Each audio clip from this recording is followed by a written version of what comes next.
Picture this. You wake up exactly when your body feels like it. No blaring alarm clock, no packed commuter train, no absolutely rigid schedule telling you where you need to be. You just kind of sit up, stretch, and think, all right, what are we getting into today? Now, for almost all of us, that sounds like this wildly out-of-reach retirement dream, right? But in this explainer, we're going to look at a pretty staggering truth about human history. Because for almost the entire time our species has existed, that incredibly leisurely morning, yeah, it wasn't a fantasy at all. It was just everyday reality. So let's talk numbers for a second. 90,000. That is roughly the number of hours an average modern human is going to spend working over their lifetime. Let that sink in. That's basically 1/3 of your entire waking existence just dedicated to a job. You know, climbing the ladder, paying the rent, completely wrapped up in that classic 9-to-5 grind. Now, I want you to contrast that 90,000 hours with this number, 300,000. Homo sapiens have been walking this earth for roughly 300,000 years. And here's the kicker. For literally 99% of that massive timeline, there were 0 jobs. None. No wages, no bosses, no performance reviews, no career tracks, nothing. So that obviously begs the question, right? What did humans actually do all day before jobs even existed? If they weren't clocking in somewhere, how were they spending all their time? Well, to figure that out, we really have to understand the completely hostile reality of the prehistoric world they were dropped into. Because let me tell you, it was absolutely not a walk in the park. For millions of years, we were absolutely not the hunters. We were the hunted. I mean, we shared the earth with a downright terrifying lineup of megafauna. You've got the saber-toothed cat, a 600-pound ambush killer rocking 11-inch canines. Then there's the short-faced bear, standing 12 feet tall, weighing a literal ton, and capable of sprinting 40 miles per hour. Oh, and the cave hyena. It packed a bone-crushing bite force of 1,100 pounds per square inch. Honestly, by every biological measure, our flat teeth, our slow running speed, our terrible night vision, we literally should have been wiped off the map. And look, if the giant teeth didn't get you, the temperature definitely would. During the last ice age, the landscape is basically flat, completely frozen, and just blasted by wind. Now think about the human body for a second. We evolved in the African heat. We're soft, we're essentially hairless, we don't have thick blubber like a seal, and we definitely can't hibernate. You expose a human to real ice age cold, and the body just shuts down in a matter of hours. So how in the world did we survive the worst predators and the absolute coldest weather this planet has ever thrown at us? Well, we survived because of our incredible adaptability and this brilliant toolkit. First, controlled fire. This didn't just cook food to help grow our brains. It actually created this 30-foot safety zone that apex predators basically refused to cross. Then you've got persistence hunting. This is wild. They would literally track an animal at a steady jog for hours until the prey just collapsed from heat exhaustion.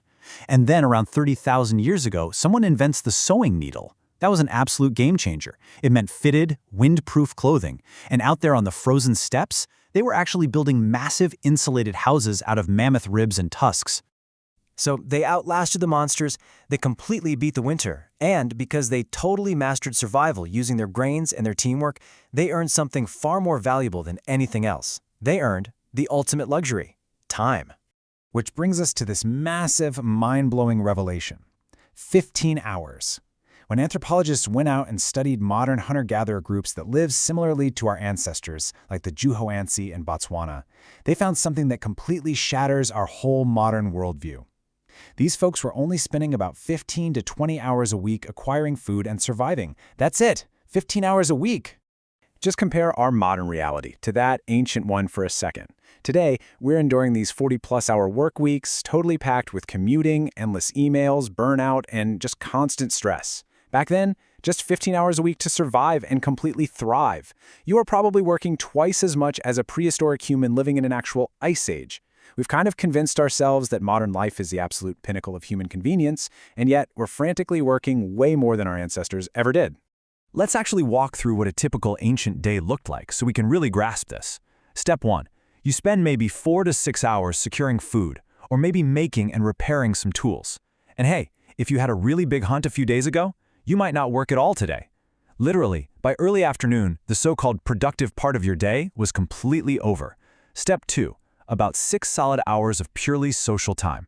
Talking, joking, playing with the kids. Step 3. Evening storytelling around the fire.